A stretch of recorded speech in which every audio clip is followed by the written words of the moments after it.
Hello students, today we will discuss worksheet of class 3rd, subject maths.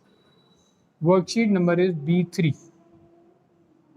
Maths की इस worksheet में हम देखेंगे कुछ इम्पोर्टेंट क्वेश्चंस। मेनली हम उन क्वेश्चंस को समझेंगे जिनमें वर्ड प्रॉब्लम्स हैं, क्योंकि बाकी क्वेश्चंस तो आप आसानी से कर लेते हैं, लेकिन वर्ड प्रॉब्लम्स जो हैं आपको जब अच्छे से समझ ही नहीं आएंगे तो आप उन्हें कैसे कर पाएंगे। तो उन्हीं का विशेष एक्सप्लेनेशन लेकर हम इस वीडियो में आए हैं। बाकी के क्वेश्चंस को भी थोड़ा सा डिस्कस करेंगे कि इनका सॉल्व करने का आसान और सही तरीका क्या है। शुरुआत करते हैं क्वेश्चन नंबर 1 से। ऐड, इसमें ऐड करने के लिए बोला गया है। तो ए वाला क्वेश्चन देख रहे हैं, 5 to 7 और 3 10, 10 का 0, आगे गया 1, 2 1 3, 3 6 और 2 8, 3 2 5 1 6, 1 1 2 4 6। इस तरह से ये सॉल्व होगा। एक क्वेश्चन और ले लेते हैं, 2 का ए ले लेते हैं, 2 2 4, 3 7, 4 11, नीचे 1 आया, ऊपर 1 चला गया, 2 1 3 और 2 5 और 1 6। इसे दोबारा चेक कर लेते हैं, 2 2 4, 5 6 7, 8 9 10 11, 11 का नीचे 1 आया, ऊपर 1 गया, 3 1 4 और 2 6 और 1 7। 7 के बाद नेक्स्ट लाइन है 2 2 4 और 3 7, तो 7 7 1, ये आंसर आ गया। इसी तरह से बाकी के एडिशन के सम भी आप कर सकते हैं। सब्ट्रैक्शन में देखेंगे सब्ट्रैक्शन को कैसे करना है। 2 का ए देख रहे हैं, ए में 7 में से 8 नहीं जा सकता, तो बराबर में टेंस वाले प्लेस से 1 ले लेंगे, तो 7 का हो जाएगा 17, 17 में से 8 जाएगा तो बचेगा 9, और यहाँ 5 6 की जगह रह गया 5, 5 में से 5 गया 0, 5 में से 3 जाएगा तो 2 बचेगा, 2 में से 2 का 2 नीचे ऐसे आ जाएगा, 2 2 0 9। ये इस तरह से सॉल्व होगा। इसका एक ई वाला देख लेते हैं, 7 में से 8 नहीं जा सकता, तो 5 में से टेंस वाले 5 में से 1 लेंगे तो 7 का हो जाएगा 17, 17 में से 8 जाएगा तो 9 हो जाएगा, और ये जो 5 है 5 का बन जाएगा, यहाँ पर रह जाएगा 4, 4 में से 7 नहीं जा सकता, तो 100 वाला 3 में से 1 ले लेंगे तो 4 का हो जाएगा 14,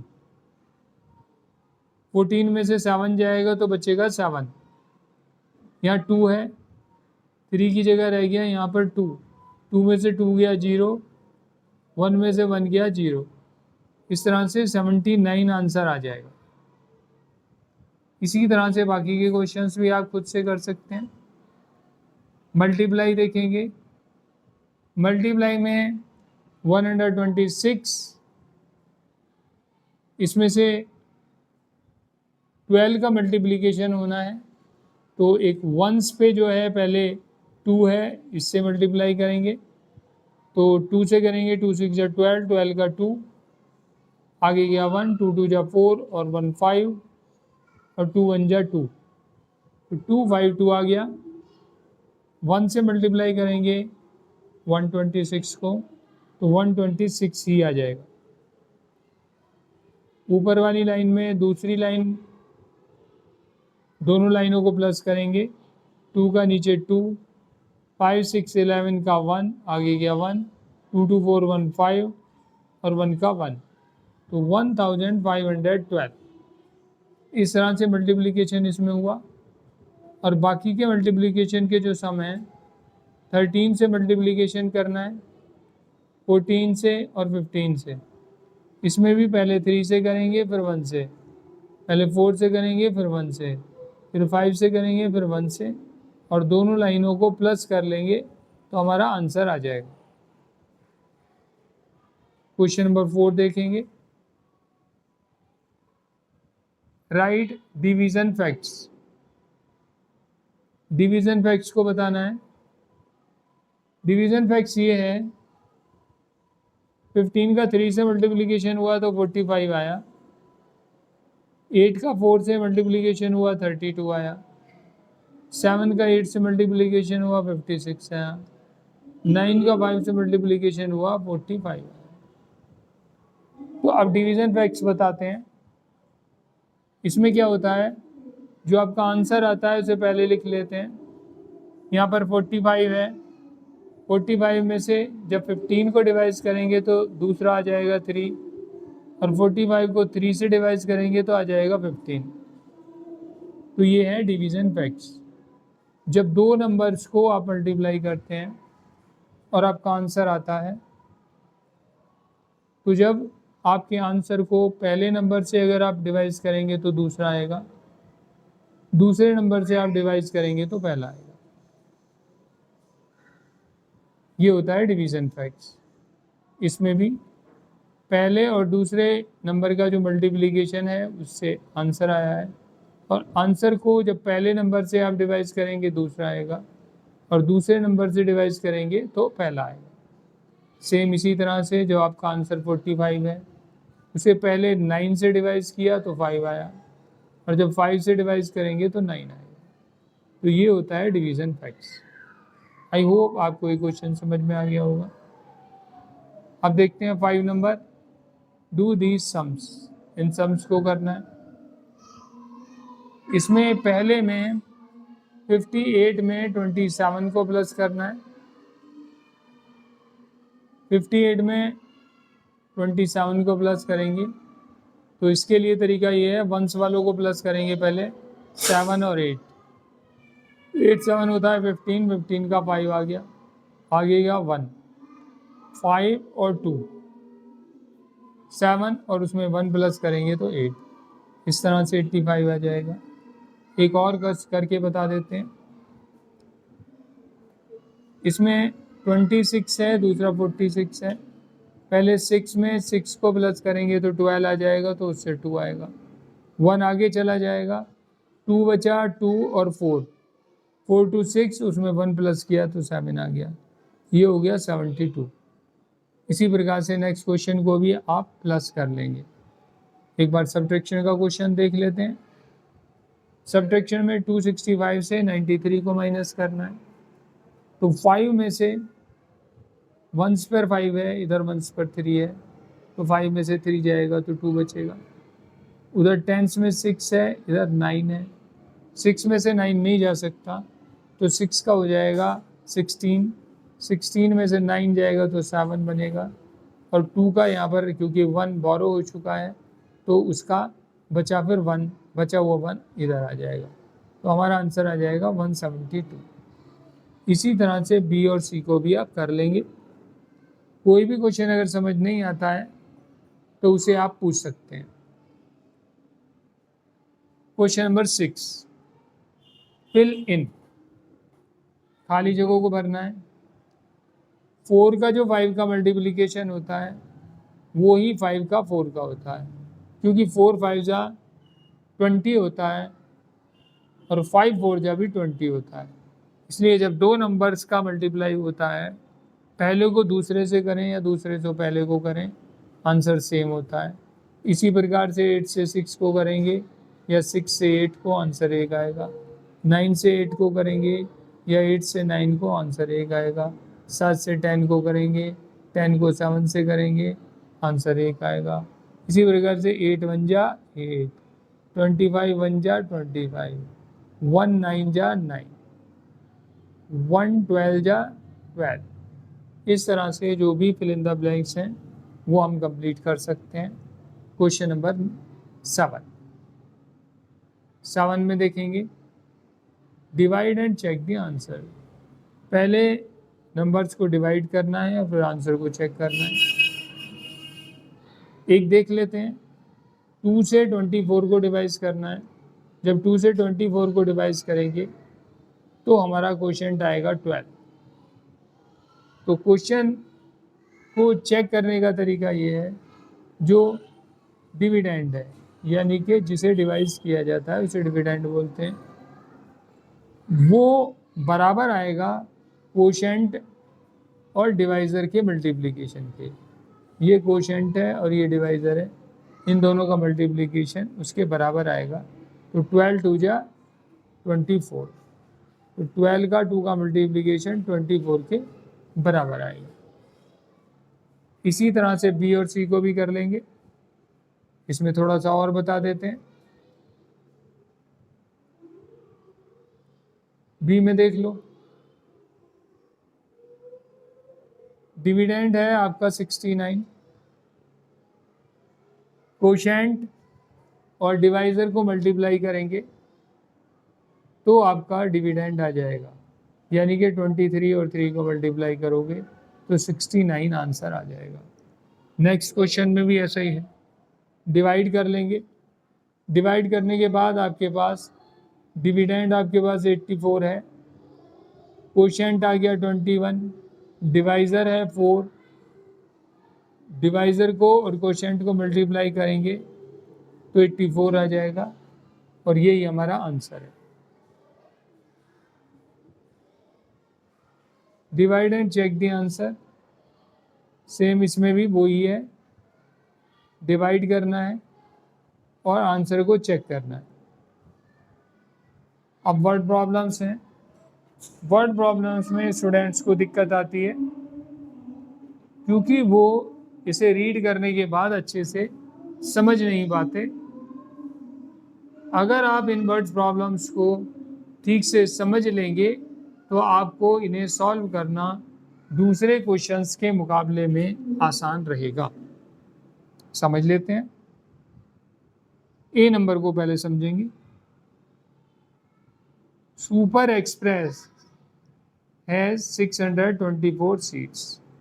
एक सुपर एक्सप्रेस है, उसमें 624 सीट्स हैं। 128 seats are in AC coach, जिसमें से 128 जो सीट्स हैं वो एसी वाली हैं। तो how many seats are there in non AC coach, तो ये बताना है नॉन एसी की कितनी है। तो नेचुरल बात है कि जो सारी सीट्स हैं अगर उसमें से एसी वाली सीटें हम कम कर देंगे तो हमारे पास नॉन एसी की सीट्स आ जाएंगी। इसी प्रकार से सॉल्यूशन किया गया है, देख लेते हैं। टोटल सीट्स हमारे पास क्या है 264, एसी वाली सीट 128, और जब इनका डिफरेंस निकालेंगे तो ये आ जाएंगी नॉन एसी वाली। ये जो नॉन एसी की सीट है डिफरेंस निकालने पर 496 हमारे पास बन जाएंगी। नेक्स्ट क्वेश्चन देख लेते हैं। Next word problem, if 186 students join A school, यदि किसी स्कूल में 286 स्टूडेंट्स ज्वाइन कर लेते हैं तो स्कूल विल हैव 1500 स्टूडेंट्स। तो स्कूल में 1500 स्टूडेंट्स हो जाएंगे। How many students does the school have now, अब इस स्कूल में कितने स्टूडेंट हैं आपको ये बताना है। अगर 286 स्टूडेंट्स स्कूल में और आ जाएंगे, ज्वाइन कर लेंगे, तो बन जाएंगे 1500 स्टूडेंट्स। इसका मतलब है कि 1500 स्टूडेंट्स में से अगर 286 स्टूडेंट्स को कम कर दिया जाए तो अभी जो स्टूडेंट्स हैं उनकी संख्या हमारे पास आ जाएगी। बी का आंसर देख लेंगे किस तरह से उसे लिखा जाएगा। इसमें लिखा हुआ है जो फ्यूचर के स्टूडेंट्स हैं आपके,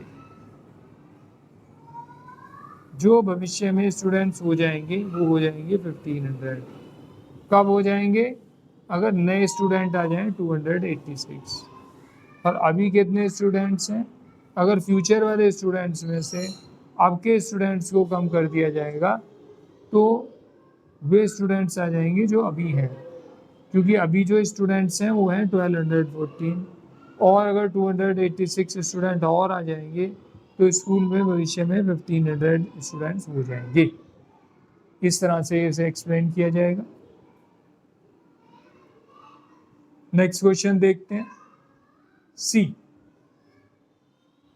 ए डे हैज 24 आवर्स, एक दिन में 24 आवर्स होते हैं। How many hours does a week है, तो एक हफ्ते में, एक वीक में कितने आवर्स होंगे। सी को करके देखेंगे। सीधा तरीका है, जब एक दिन में तो 24 आवर्स होते हैं, वन वीक का जो मतलब होता है इजिकल टू 7 डेज होता है। तो 7 डेज में कितने होंगे, वन डे में है 24 आवर्स, तो 7 डेज में होंगे 24 को 7 से मल्टीप्लाई कर लेंगे, जो आंसर आएगा वो 7 डेज के आवर्स हमारे आ जाएंगे। देख लेते हैं सी को एक्सप्लेन कैसे किया गया है। सी में देख लो,